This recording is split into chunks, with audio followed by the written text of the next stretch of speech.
नमस्कार मित्रांनो, ओम नमः शिवाय। मित्रांनो, आज आपण अशी एका मुलाची कथा ऐकणार आहोत ज्याला काळाने एकटं टाकलं होतं। सर्व नात्यांनी त्याच्याकडून तोंड फिरवलं होतं। जो गल्ली बोळात भटकत होता, कोणीतरी त्याची मदत करेल या आशेने तो भटकत होता, पण त्याला कोणीही आसरा दिला नाही। शेवटी असे काही घडले की तोच सगळ्यांचा आसरा झाला। चला तर मित्रांनो, अशाच एका मुलाची कहाणी आजच्या व्हिडिओमध्ये आपण ऐकणार आहोत। व्हिडिओ शेवटपर्यंत नक्की ऐका।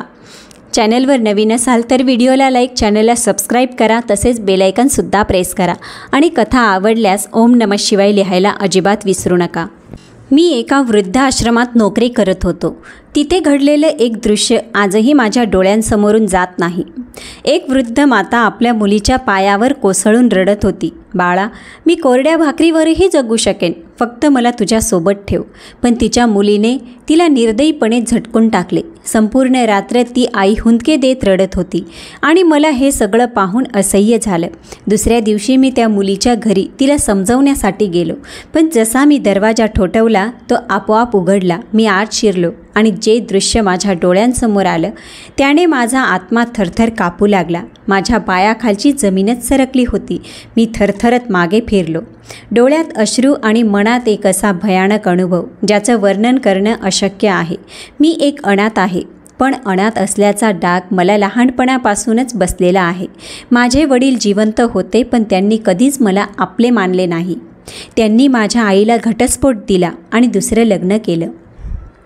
त्यानंतर माझं आयुष्य फक्त अंधाराने भरलं। मी लहान होतो तेव्हा माझ्या आईच्या धुसर आठवणी मनात यायच्या। ती खूप हळवी होती।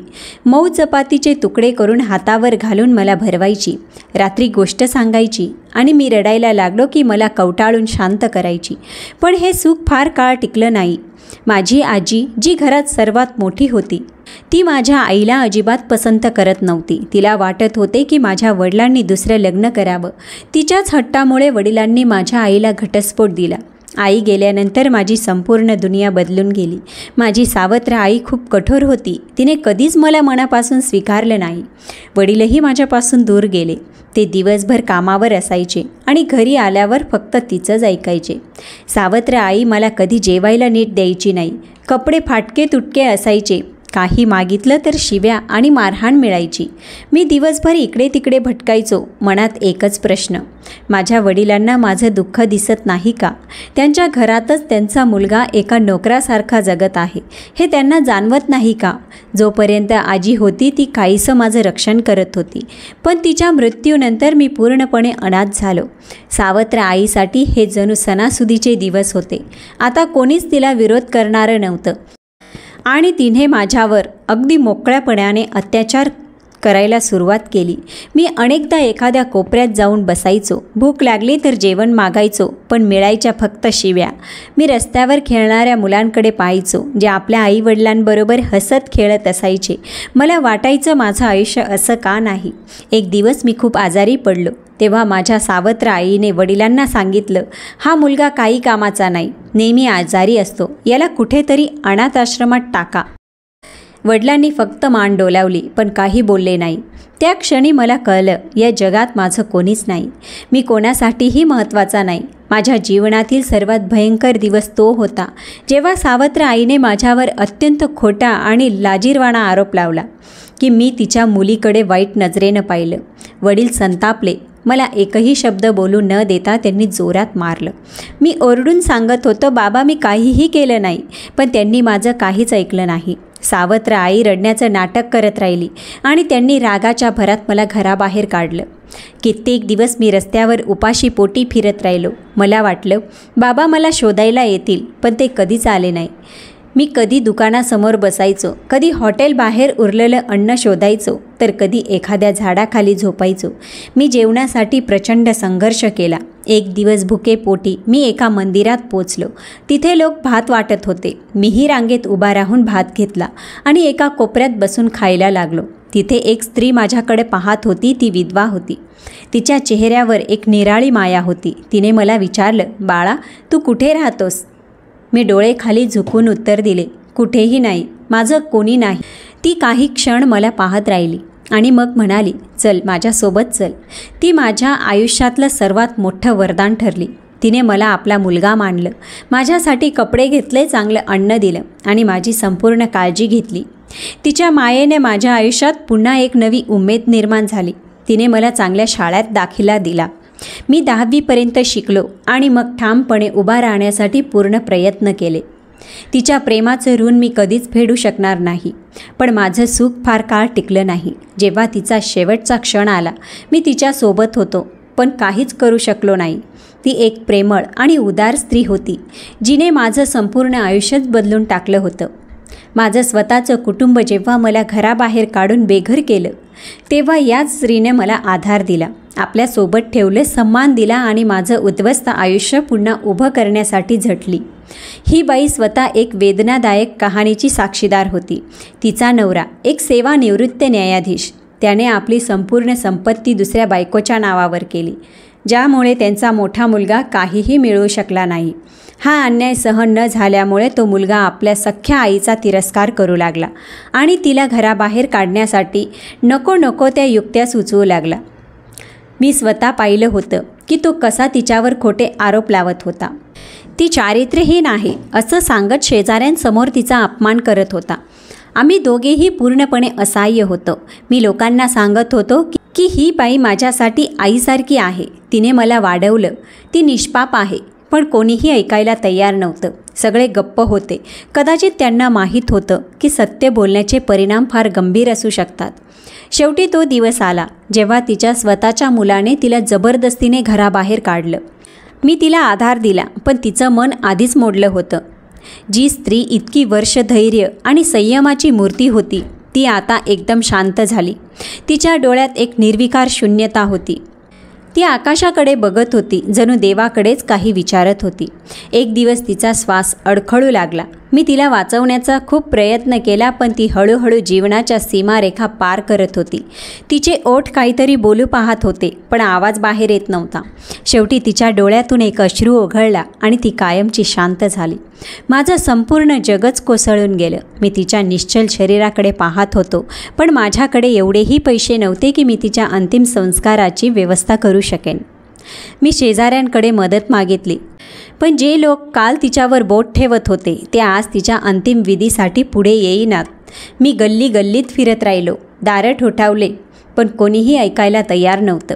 शेवटी कोणीतरी वृद्धाश्रमात कळवले. वृद्धाश्रमाचे लोक आले आणि त्यांनी तिचा मृतदेह उचलला.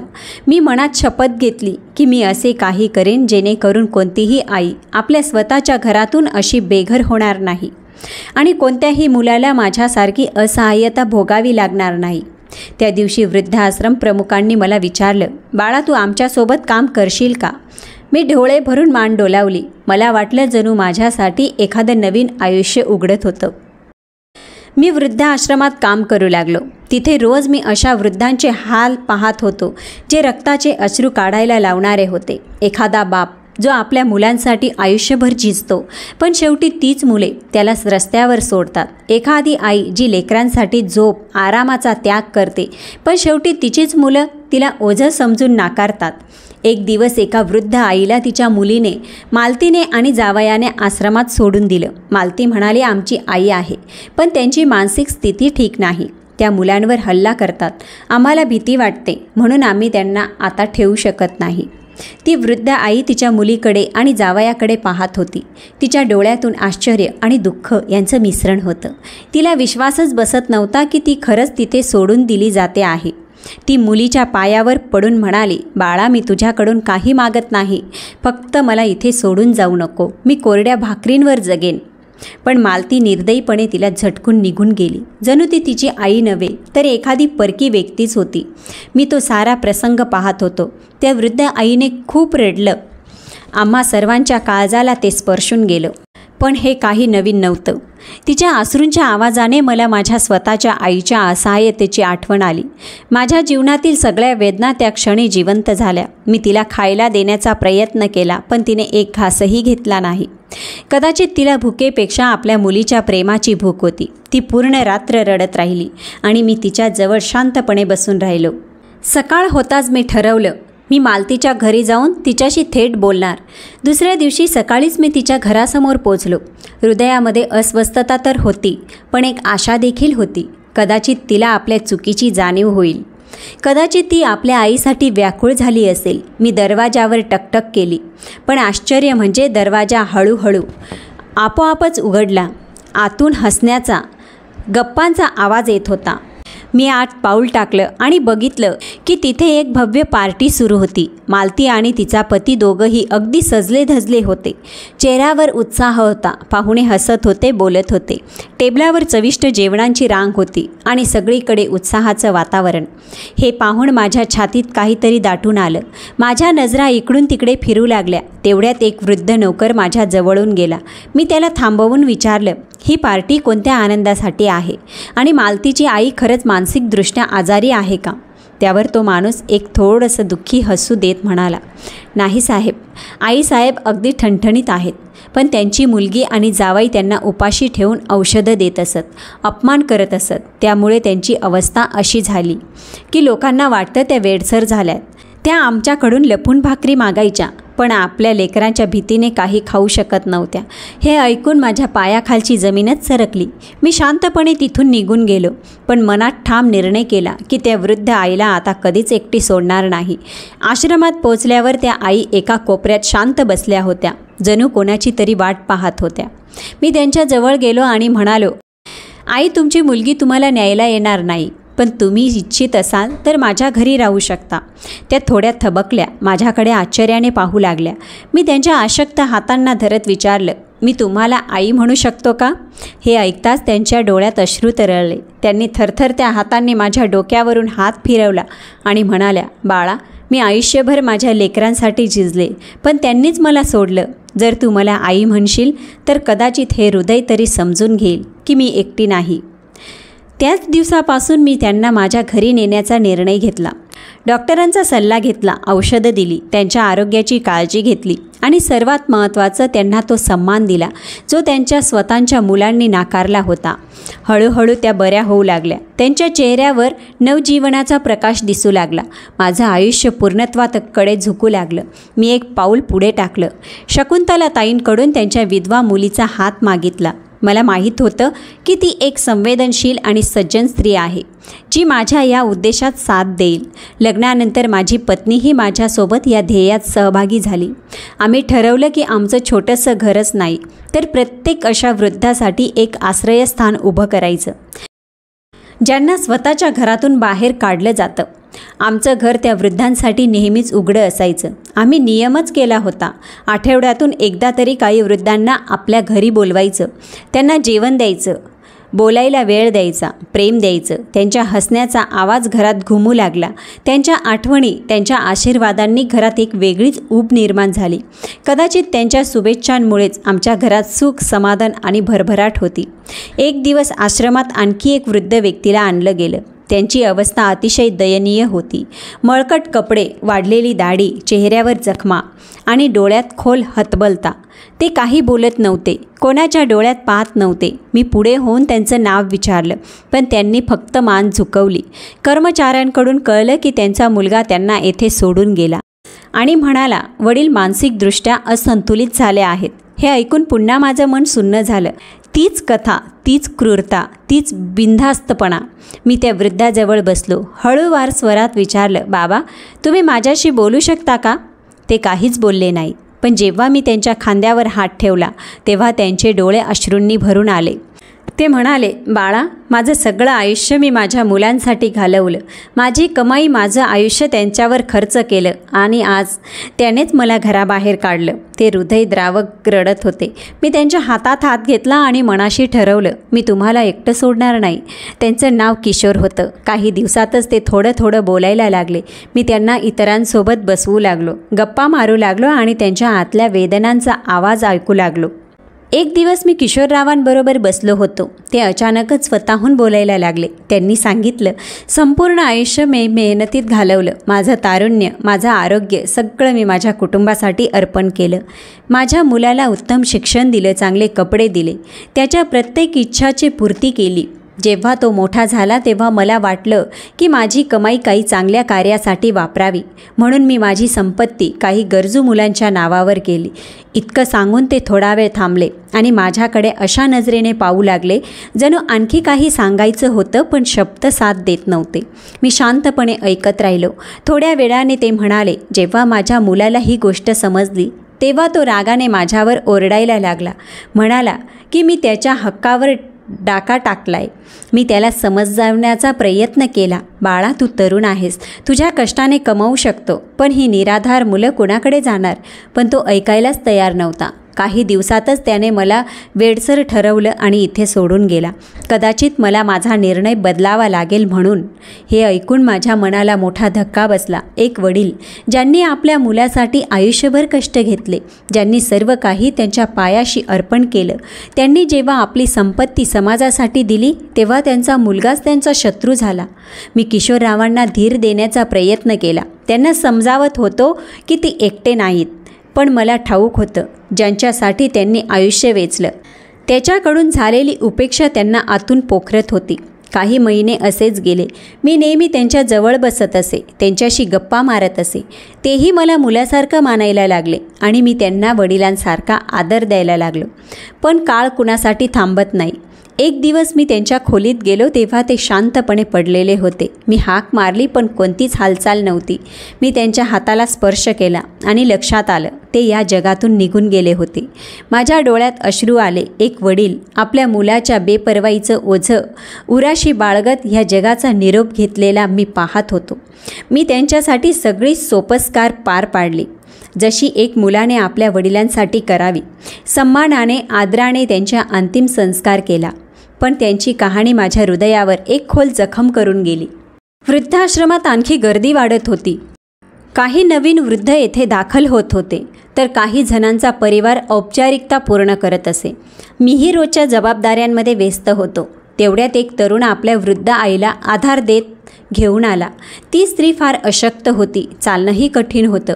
तिच्या चेहऱ्यावर एक खोल उदासी होती आणि डोळ्यात एक अशी असहाय्यता जणू तिला आधीच ठाऊक होतं की आता ती इथे सोडली जाणार आहे. इन्चार्ज साहेब, ही माझी आई आहे, तो तरुण म्हणाला. आता ती एकटी राहू शकत नाही. वारंवार पडते, काहीही बोलत राहते. आम्हाला तिची काळजी घेणं शक्य नाही, म्हणून तिला तुमच्या हवाली करत आहोत. मी जसे त्याच्याकडे पाहिलं माझे पाय जागीच थबकले. श्वास रोखला गेला, कारण तो तरुण माझा सावत्र भाऊ होता. हो, तोच भाऊ ज्याच्यासाठी मी वडिलांची मार खाल्ली होती, ज्याच्यासाठी मी अनेक यातना सहन केल्या होत्या. माझी नजर त्या वृद्ध स्त्रीकडे गेली. हीच ती स्त्री होती जिने माझ्या आईची जागा घेतली होती, माझ्यावर अन्याय केला होता, पण तरीही मी तिला आईचा दर्जा दिला. आज ती असहाय्यपणे उभी होती आणि ज्याच्यासाठी तिने मला दूर केलं होतं तोच मुलगा तिला इथे सोडून निघाला होता. माझं हृदय रक्ताचे अश्रू ढाळत होतं. मी त्या तरुणाचा हात पकडला आणि ठामपणे विचारलं, तुला लाज वाटत नाही का? ही तीच आई आहे जिने तुला जन्म दिला, वाढवलं आणि आज तू तिला ह्या अवस्थेत सोडून चालला आहेस. माझा आवाज संतापाने थरथरत होता, पण त्यांना माझा हात झटकला, मागे सरकला आणि एक उपेक्षेचं हसू करत म्हणाला, विनय, मी इथे भांडण करायला आलो नाही. आम्ही आधीच खूप सेवा केली आहे. आता त्यांचं मन ठीक नाही राहिलं. माझा निर्णय झालेला आहे. तू मला थांबवू शकत नाहीस. मी हतबल होऊन त्या वृद्ध स्त्रीकडे पाहिलं. त्या शांत उभ्या होत्या, जणू काही ऐकलंच नाही. हळू आवाजात मी म्हणालो, आई, मी तुम्हाला माझ्यासोबत घेऊन जातो. मी तुम्हाला या अवस्थेत इथे एकटं सोडू शकत नाही. त्या स्त्रीने चमकून माझ्याकडे पाहिलं, जणू मी त्यांच्यासाठी एक परका होतो. घाबरलेल्या आवाजात त्यांनी विचारलं, तू कोण आहेस? माझं हृदय थरथरू लागलं. आई, मी विनय आहे, तुमचा मोठा मुलगा. मी अश्रूंनी डोळे भरून म्हणालो, पण त्या मागे सरकल्या. म्हणाल्या, माझा मुलगा तर खूप वर्षापूर्वी मरण पावला. मी समजलो, वाढत्या वयामुळे त्यांची स्मृती हरवली होती, किंवा कदाचित त्यांनी केलेल्या चुका, केलेला अन्याय ते स्वीकारायचं धाडस त्यांच्यात नव्हतं. माझा भाऊ पुन्हा एक कटाक्ष टाकून म्हणाला, आता ही तुझी जबाबदारी वाढली, आणि तिथून निघून गेला. मी सावत्र आईचा हात धरला आणि म्हणालो, चला आई, मी तुम्हाला एकटं सोडणार नाही. एका क्षणासाठी त्यांनी माझ्याकडे पाहिलं आणि मग थकलेल्या पावलांनी माझ्यासोबत चालू लागल्या. मी त्यांना माझ्या घरी घेऊन आलो. बायकोने दरवाजा उघडला. मी शांतपणे म्हणालो, ही माझी आई आहे, आता त्या आपल्यासोबत राहतील. बायको हसली, त्यांच्या पायांना नमस्कार केला आणि म्हणाली, आई, तुम्ही काहीही काळजी करू नका, आम्ही तुमची पूर्ण काळजी घेऊ. आई शांतपणे घरात आल्या. त्या काही बोलल्या नाही. त्या बहुतेक वेळा एकाच जागी बसून राहायच्या. कधी काही खाण्यास नकार द्यायच्या, तर कधी कोणतीही इच्छा व्यक्त करायच्या नाही. जेव्हा मी त्यांच्या जवळ जाऊन बोलायचो तेव्हा त्या रिकाम्या नजरेने माझ्याकडे बघायच्या, जणू मी त्यांच्या दृष्टीने एक अनोळखी व्यक्ती आहे. मला प्रश्न पडला होता, माझी आई मला ओळखत का नाही? एका रात्री मी बायकोशी बोललो. तिने माझ्या खांद्यावर हात ठेवत शांतपणे म्हणाली, काही जखमा भरायला वेळ लागतो. तुम्ही त्यांना कित्येक वर्ष भेटला नाहीत. त्यांचे मन कठोर झालंय, पण प्रेमानं कुठलाही कठोरपणा वितळू शकतो. तिचे शब्द मनाला भिडले. मी आईसोबत जास्त वेळ घालवायला लागलो. त्यांच्या हाताने प्रेमाने अन्न वाढू लागलो. त्यांना बाहेर फिरायला घेऊन जायचो. जुन्या आठवणींमध्ये रमवायचा प्रयत्न करायचो. घरातल्या एका कोपऱ्यात मी एक छोटंसं मंदिर तयार केलं होतं. तिथे मी आणि माझी बायको त्यांना शांत वाटावं म्हणून रामायण वाचून दाखवायचो. एके दिवशी मी त्यांच्या हातात हात घेऊन बसलो होतो. अचानक त्यांच्या डोळ्यात अश्रू आले. त्या माझ्याकडे एकटक पाहू लागल्या आणि हळूच म्हणाल्या, तू विनय आहेस? माझ्या अंगावर रोमांच उभे राहिले. मी रडत त्यांच्या हातांवर प्रेमाने मुक्का घेतला. हो आई, मीच विनय आहे. त्या हमसून रडू लागल्या. म्हणाल्या, मी तुझ्याशी खूप वाईट केलं. मी तुला सोडलं आणि आज माझ्या स्वतःच्या मुलाने मला सोडलं. मी त्यांना मिठी मारली. आई, सगळं विसरून जा. मी तुम्हाला माफ केलं. आता तुम्ही माझ्यासोबत आहात कायमच्या.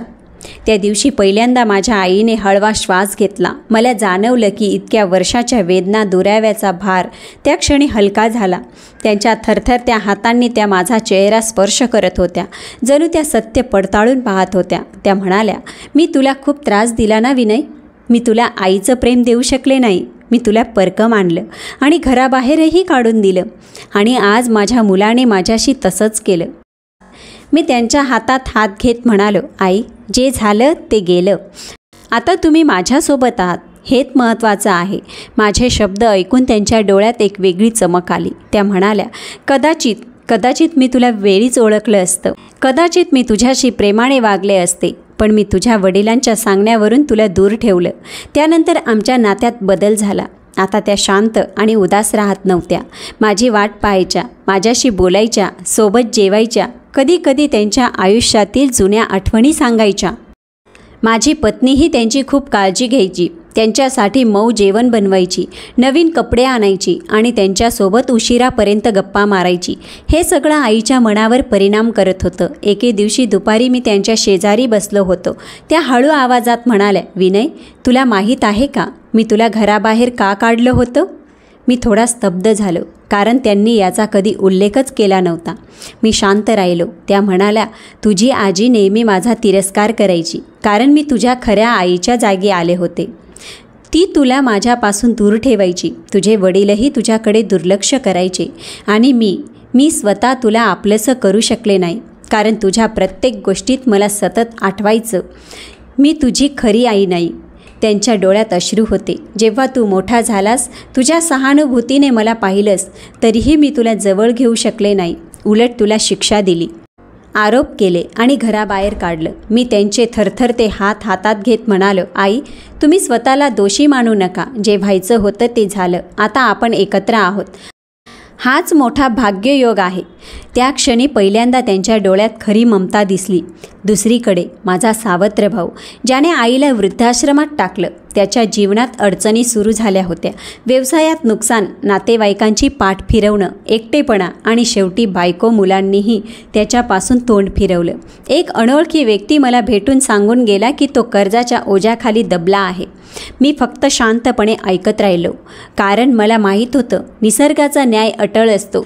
जो माणूस आपल्या आईशी असा क्रूर वागतो तो जगात कोणाशीही निष्ठावान राहू शकत नाही. त्या रात्री आईच्या जवळ बसलो होतो. त्या म्हणाल्या, कधी कधी जे पेरलं जातं तेच उगवतं. मी तुला एकटं टाकलं आणि आज माझ्या मुलाने मलाही तसंच केलं. मी त्यांच्या हातात हात घेत म्हणालो, पण आई, निसर्गाने आपल्याला आणखी एक संधी दिली आहे. आता तुम्ही एकट्या नाही. मी आहे ना तुमच्यासोबत. आई पूर्णपणे बदलल्या होत्या. त्या आता इतर वृद्धांशी संवाद साधायच्या, त्यांचं दुःख ऐकायच्या, त्यांना धीर द्यायच्या. माझ्या पत्नीने एक दिवस सांगितलं, आई म्हणत आहेत त्या काही अनाथ मुलांसाठी कपड्यांची व अन्नाची व्यवस्था करू इच्छितात. त्यांच्या हातून काहीतरी चांगलं घडावं अशी त्यांची इच्छा आहे. हे ऐकून मी आश्चर्यचकित झालो. ही तीच आई होती जी कधी काळी फक्त स्वतःच्या दुःखात गुरफटलेली होती. आता ती दुसऱ्याच्या भल्यासाठी विचार करत होती. मी हसून म्हणालो, नक्कीच, आपण उद्याच त्या मुलांसाठी काहीतरी चांगलं करूया. दुसऱ्या दिवशी आम्ही केंद्रात एक कार्यक्रम आयोजित केला आणि त्या मुलांना आमंत्रित केलं. आईने स्वतः त्यांच्या हातात प्रेमाने जेवण दिलं, त्यांच्याशी संवाद साधला आणि त्यांच्यासोबत वेळ घालवला. त्या मुलांच्या डोळ्यात एक वेगळीच आनंदाची झळक दिसली.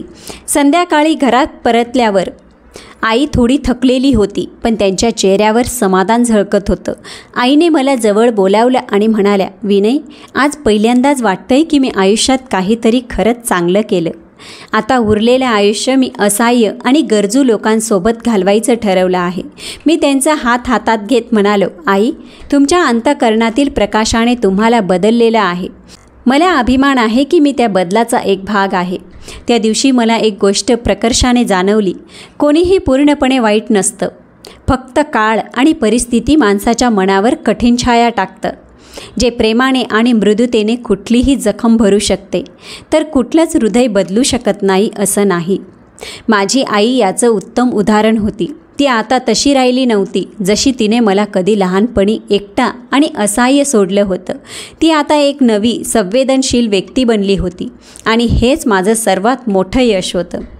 थोड्याच दिवसात आश्रमात आणखी एक वृद्ध महिला आल्या. त्या अशक्त दिसत होत्या, पण त्यांच्या व्यक्तिमत्वाचं एक अनोखं आकर्षण होतं.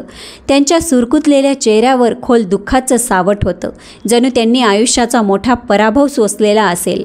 मी त्याच्या डोळ्यात पाहिलं तेव्हा त्यांनी नजर झुकवली, जणू स्वतःवरच त्यांना लाज वाटत होती. मी हळू आवाजात विचारलं, आजी, तुमचं नाव काय आहे? त्यांनी हळूच डोकं वर केलं आणि सांगितलं, माझं नाव सुमित्रा. त्यांच्या डोळ्यात एक विशिष्ट तेज होतं, जणू त्या कधी काळी श्रीमंत प्रतिष्ठित कुटुंबातील सदस्य होत्या. मी त्यांच्यासोबत आलेल्या तरुणाकडे पाहून विचारलं, तुमचं याच्याशी काय नातं आहे? तो बिनधास्तपणे म्हणाला, मी यांचा पुतण्या आहे. यांचे स्वतःचे मुलं यांना सोडून गेलेत. आता या आमच्यासाठी ओझं झाल्या आहेत. घरची परिस्थिती अशी नाही की आम्ही यांना सांभाळू शकू, म्हणून इथे सोडतो आहे. हे ऐकून माझं हृदय थरथरलं. सुमित्राताई शांतपणे अश्रू ढाळत होत्या. मी त्या तरुणाकडे कठोर नजरेनं पाहिलं आणि म्हणालो, आम्ही यांची काळजी घेऊ, तुम्ही जाऊ शकता. तो तरुण खांदे उडवत निघून गेला आणि सुमित्राताई असहाय्य नजरेने दाराकडे पाहू लागल्या. त्यांच्या मनावर काय आघात झाला असेल हे मी जाणून होतो. मी त्यांच्या हातात हात घेत म्हणालो, इथे कोणीही एकटा नाही, तुम्हीही नाही, आम्ही तुमचे आहोत.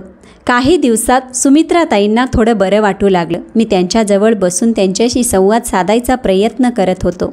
एक दिवस त्या स्वतःहून बोलू लागल्या, जणू वर्षापासून मनावर साचलेलं दुःख मोकळं करत होत्या. त्या म्हणाल्या, मी एकेकाळी एका श्रीमंत उद्योगपतीची पत्नी होते. घर मोठं, गाड्या, नोकर चाकर, काहींची कमतरता नव्हती. पण माझं खरं धन म्हणजे माझी मुलं. मी त्यांच्यासाठी रात्रंदिवस मेहनत केली, त्यांना उत्तम शिक्षण दिलं, त्यांची प्रत्येक इच्छा पूर्ण केली. त्यांच्या डोळ्यात अश्रू तरळले. माझा नवरा लवकरच गेला. मला वाटलं होतं की आता माझी मुलंच माझा आधार बनतील, पण जसजशी ती मोठी झाली तसतसं त्यांचं प्रेम कमी होत गेलं. ते त्यांच्या आयुष्यात व्यस्त झाले. मी त्यांच्यासाठी केवळ एक जबाबदारी राहिले. जोपर्यंत माझ्याकडे संपत्ती होती तोपर्यंत त्यांनी प्रेमाचा दिखावा केला, पण जेव्हा मी संपत्ती मुलांसाठी ट्रस्टला देण्याचं ठरवलं तेव्हा माझ्या मोठ्या मुलाने मला न्यायालयात खेचलं. म्हणाला की माझी मानसिक स्थिती ठीक नाही. दुसऱ्या मुलाने तोंड देखील दाखवलं नाही. शेवटी माझ्या पुतण्याने मला इथं आणलं. मी त्यांची गोष्ट शांतपणे ऐकत होतो. त्या एका आईचं दुःख होतं जिने आपल्या मुलांसाठी आयुष्य दिलं, पण त्याच मुलांनी तिला एकटं टाकलं. मी म्हणालो, सुमित्रा आजी, इथे तुम्हाला तो सन्मान आणि प्रेम मिळेल जे तुमचं स्वतःचं रक्त देऊ शकलं नाही. आणि वेळ जसजशी पुढे सरकत होती, आमच्या आश्रमाची ओळख दूरवर पोचू लागली. माध्यमांनी आमच्या कार्याची दखल घेतली. अनेक लोक आपले वृद्ध आईवडील आश्रमात सोडण्याऐवजी त्यांची स्वतः काळजी घेऊ लागले. मी अशा मुलांना पाहिलं जे पूर्वी आपल्या आईला ओझं समजायचे, आता त्यांच्या पायाशी बसून माफी मागत होते. हे पाहून माझं हृदय भरून येत होतं. आता आमच्या आश्रमात फक्त ते वृद्ध राहत होते जे खरोखरच आधारविहीन होते आणि त्यांच्यासाठी मी प्रत्येक आवश्यक सुविधा दिल्या. हीच माझी खरी यशोगाथा होती. केवळ एक आश्रम उभारणं नव्हे, तर माणसांची मनं बदलणं. वेळ कोणासाठीही थांबत नाही. माझं आयुष्यही पुढे जात होतं. मी तोच विनय होतो जो एकेकाळी गल्लीबोळात भटकत होतो, दरवाजावर थोपटत होता की कोणीतरी त्याला आपलं करेल. पण आज माझ्याकडे सर्व काही होतं, कारण प्रेम, समजूत आणि माणुसकी यांना मी आयुष्याचं केंद्र मानलं होतं. मी माझं संपूर्ण आयुष्य नेकी, प्रेम आणि सेवेच्या मार्गावर लावलं. आता वयाच्या या टप्प्यावर मी मनपूर्वक समाधान अनुभवत होतो. माझा बहुतांश वेळ प्रहरण या वृद्धाश्रमात जात होता, त्या वृद्धांसोबत जे मला नेहमी आपलेच वाटले. मी आश्रमाच्या खोल्यांमध्ये फिरायचो, त्या वृद्धांसोबत बसून त्यांच्या आठवणी, अनुभव ऐकायचो, त्यांचं दुःख वाटून घ्यायचो, त्यांना जाणवून द्यायचो की ते एकटे नाहीत. मला त्यांच्यासोबत वेळ घालवायला खूप आवडायचं, कारण मला माहीत होतं की हेच ते लोक आहेत जे कधी काळी आपल्या घरांमध्ये सन्मानित होते, पण त्यांच्या स्वतःच्या मुलांनीच त्यांना दुर्लक्षित केलं. माझी स्वतःची मुलं आता मोठी झाली होती. मला त्यांचा खूप अभिमान वाटत होता. मी त्यांना असे संस्कार दिले होते जे खऱ्या अर्थाने माणसाला दिले जातात.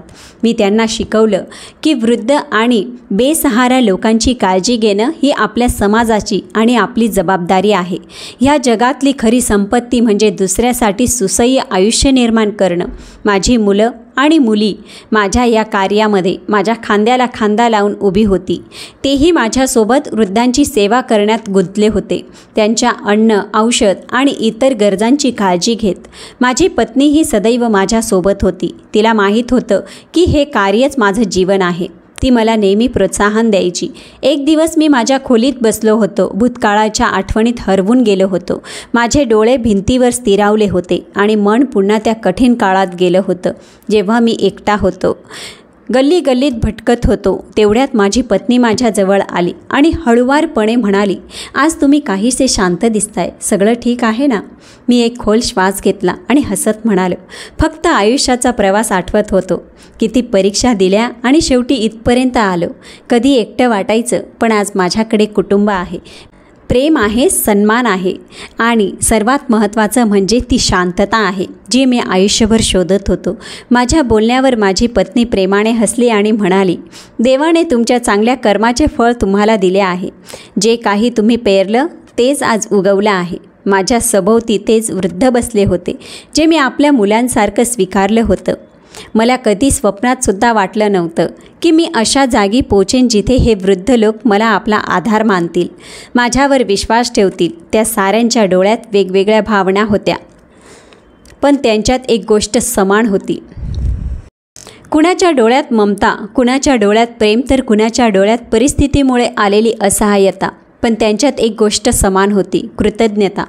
तेच लोक माझ्यासाठी रोज प्रार्थना करायचे आणि हीच प्रार्थना माझी खरी संपत्ती होती. माझी तब्येत हळूहळू खालावत चालली होती, पण माझं मन समाधानानं भरलेलं होतं. जे काही मी आयुष्यात गमावलं ते देवाने वेगळ्या रूपात मला परत दिलं होतं. माझी पत्नी माझ्यासोबत होती, माझी मुलं माझ्या पाठीशी होती आणि हे वृद्ध माझ्या जीवनातील सगळ्यात मौल्यवान साथ. एक दिवस मी खोलीत निवांत बसलो होतो, तेव्हा माझा मोठा मुलगा आत आला आणि म्हणाला, बाबा, मी आश्रमासाठी एक नवीन जागा घेतली आहे. आता आपण अजून वृद्धांना आसरा देऊ शकतो. हे ऐकून माझ्या डोळ्यात आनंदाश्रू उभे राहिले. मी थरथरत्या आवाजात म्हणालो, बाळा, मला खूप आनंद झाला आहे. तू माझ्या जीवनाच्या ध्येयाला आपलंसं केलंस. माझं स्वप्न आहे की हा आश्रम केवळ एक जागा न राहो, तर असा दीप बनो जो कधीही विझणार नाही. माझी बायको प्रेमाने हसली आणि म्हणाली, हा दीप कायम तेवत राहील, कारण तुम्ही तो चांगुलपणाच्या तेलाने पेटवला आहे. मी डोळे मिटले, एक खोल श्वास घेतला. आयुष्याचे सगळे रंग मी पाहिले होते, सगळं दुःख सहन केलं होतं, पण आता मी शांत होतो. असं वाटत होतं की माझं मिशन पूर्ण झालं आहे. सकाळी सूर्यप्रकाश खोलीत आला तेव्हा मी डोळे उघडले. हात जोडून देवाचे आभार मानले की त्याने मला इतकं प्रेम, सन्मान आणि एक असा उद्देश दिला जो माझ्या मृत्यूनंतरही जिवंत राहील. मी आता थकलो होतो, पण मरण पावलेलो नव्हतो. मी त्या प्रार्थनांमध्ये जिवंत होतो ज्या माझ्यासाठी रोज केल्या जात होत्या, ज्यांच्या आयुष्यात मी आशेचा किरण बनलो होतो. मी त्या मिशनमध्ये जिवंत होतो जे मी सुरू केलं होतं.